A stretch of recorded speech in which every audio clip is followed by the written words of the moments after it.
And of course I back a Tory against a socialist. Of course I'll give way to the right honourable lady. There is an interesting point the honourable gentleman raises about... The honourable gentleman talked about courage of convictions.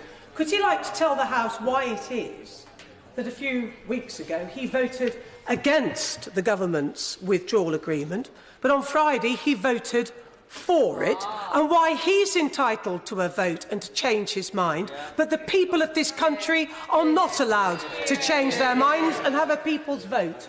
I'm deeply grateful to the Right Honourable Lady for intervening. It is much appreciated because it allows me to point out to her that the Right Honourable Lady, the foremost campaigner for a second referendum, the Right Honourable Lady who favours votes at every opportunity, except when, having stood as a Conservative, she does not offer herself to her constituents, to them to decide whether they wish to have somebody who has turned their coat as their Member of Parliament.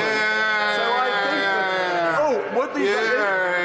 If the Right Honourable Lady wishes to appeal for the Chiltern Hundreds, I will of course give way. Order, just before the Right Honourable Lady intervenes, we are in danger of straying somewhat from the narrow ambit of the business of the House motion, to which I hope we will return. Anna Soubry. Well, I think it is important to record that, of course, the majority of people in Broxtowe did not vote Conservative. And like all honourable and right honourable members, I seek to represent all my constituents, as we should all do, putting them and our country before narrow sectarian party interests.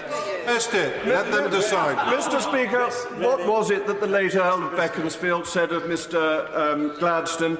A prolix rhetorician inebriated by the exuberance of his own verbosity. I would not dream of saying such a thing about the Right Honourable Lady. Let me return to the motion in hand, which is discourteous to you, Mr. Speaker, does not allow sufficient time for debate.